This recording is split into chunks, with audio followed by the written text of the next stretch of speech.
यहाँ जुर्म करने वाला कोई भी हो, उसका भयानक सजा से बचना नामुमकिन है। औरत की इज्जत पर हाथ डालने का तसव्वुर भी नहीं। हम जिन्स परस्ती पर मौत की सजा मिलती है। गैर मुस्लिम अपनी इबादतगाह बना सकते हैं, ना मरने पर आखिरी रसूमात होती हैं। चोर के हाथ और संगीन जुर्म करने वाले का सर काट दिया जाता है। सऊदी अरब को आम तौर पर लोग इस्लामी तशख्खुस मक्का और मदीना की वजह से ज्यादा जानते हैं, लेकिन आपको बताते चलें कि सऊदीया एक ऐसा इस्लामी मुल्क है जहां 1400 साल बाद आज भी कुरान और सुन्नत की रोशनी में कानूनी फैसले किए जाते हैं। तेल की दौलत से मालामाल सऊदी अरब हमेशा से अमीर और बाअसर नहीं था, बल्कि 1932 में आज़ादी के 6 साल बाद 1938 में तेल की दरियाफ्त के बाद सऊदी अरब की किस्मत का सितारा चमका। इससे पहले कि आपको सऊदी अरब के सख्त कवानीन और हैरत अंगेज हकाइक से मुतारिफ करवाएं, यहाँ चंद चीजें जानना बेहद जरूरी है। सऊदी अरब खलीज का सबसे बड़ा मुल्क है। इस्लाम के 5वें रुकन यानी हज की अदायगी के लिए हर साल लाखों मुसलमान सऊदी अरब का रुख करते हैं। सऊदी अरब में इलेक्शन और सियासत का कोई तस्वुर नहीं, बल्कि सऊदी अरब में बादशाहत का निजाम है। 1992 में इख्तियार किए गए बुनियादी कवानीन के मुताबिक सऊदी अरब पर पहले बादशाह अब्दुल अजीज इब्ने सऊद की औलाद हुक्मरानी करेगी और कुरान मुल्क का आईन और शरीयत हुकूमत की बुनियाद है।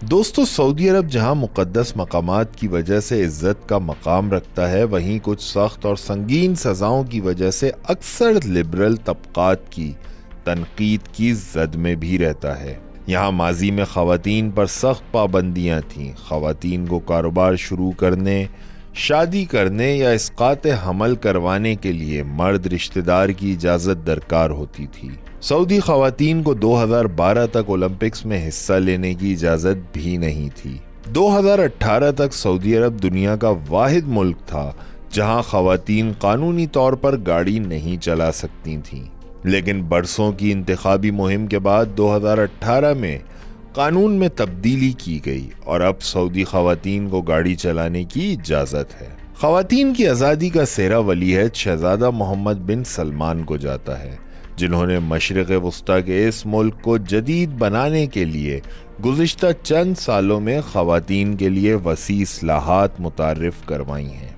इनमें ख़वातीन को अपने पासपोर्ट हासिल करने, बैरून मुल्क सफ़र करने और वली यानी मर्द सरपरस्त की इजाज़त के बगैर आज़ादाना ज़िंदगी गुजारने का हक देना शामिल है। आप सोच रहे होंगे कि इस्लामी क़वानीन के निफाज और सख्तियों की वजह से शायद सऊदी अरब कोई क़दामत पसंद और खेमा बस्तियों और कच्ची गलियों वाला मुल्क है, तो ऐसा हरगिज़ नहीं, बल्कि सऊदी अरब में तालीम का मेयार बहुत बुलंद है। दुनिया की सबसे बड़ी इमारत स्काई स्क्रैपर के अलावा जदीद सऊदी अरब ने ख्वाबों के शहर का नक्शा पेश कर दिया है और अरब दुनिया के इस जदीद तरीन शहर ने यूरोप को भी पीछे छोड़ दिया है। ये हकीकत है कि सऊदी अरब में कुरान का हुक्म चलता है, लेकिन इसका हरगिज ये मतलब नहीं कि सऊदी अरब कोई दकियानूसी मुल्क है। सऊदी हुक्मरान को क़दामत पसंद कहने वालों के लिए बताते चलें कि 1985 में शहजादा सुल्तान बिन सलमान अमरीकी खलाई शटल डिस्कवरी पर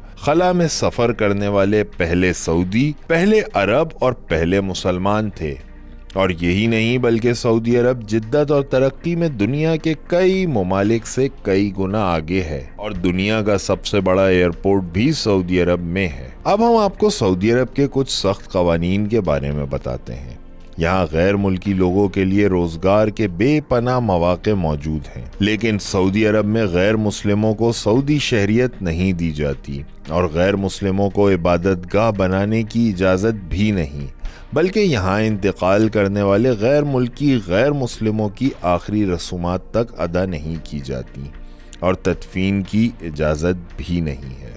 रेगिस्तानों पर मुश्तमिल मुमलिकत सऊदी अरब की करोड़ों आबादी के लिए मुल्क में कोई भी दरिया नहीं जहाँ से मीठा पानी लोगों को फराहम किया जा सके, लेकिन हुकूमत की काविशों से लोगों को पानी के लिए कोई मुश्किल पेश नहीं आती, क्योंकि यहाँ लोगों को ज़ेरे ज़मीन आबी ज़खायर से पानी हासिल करके इसको साफ करके लोगों को फराहम किया जाता है। यहाँ आपको एक और दिलचस्प बात बताते हैं कि खुद रेगिस्तानी मुल्क होने के बावजूद सऊदी अरब ऑस्ट्रेलिया से रेत इंपोर्ट करता है। इसकी वजह यह है कि सऊदी रेगिस्तानों में पाई जाने वाली रेत तामीरात और शीशा साजी जैसी सरगर्मियों के लिए मौजू नहीं, इसलिए सऊदीया को रेत खरीदना पड़ती है। एक और मज़ेदार बात यह है कि सऊदीया में ऊँट भी मकामी नहीं बल्कि ज़्यादातर ऑस्ट्रेलियन होते हैं, क्योंकि ऊँट यहाँ की खुराक का एक बड़ा हिस्सा है और ऊँटों की कमी की वजह से सऊदी अरब ज़्यादातर ऑस्ट्रेलिया से इनकी दरामद पर इन्हिसार करता है। पाकिस्तान में हाल ही में एक मुतनाज़ कानून पास हुआ जिसको हम जिन्स परस्ती की हौसला अफजाई करार दिया जा रहा है। लेकिन आपको बताते चलें कि जहां सऊदी अरब में चोरी करने वाला चाहे कोई भी हो उसके हाथ काट दिए जाते हैं, वहीं हम जिन्स परस्ती की सज़ा मौत है। और यही नहीं बल्कि कत्ल, असमत दरी, मुसल्ला डकैती, मंशियात का इस्तेमाल, जना, इस्लाम की तौहीन, शाही ख़ानदान की तौहीन और जादूगरी करने वालों का सर भी कलम कर दिया जाता है।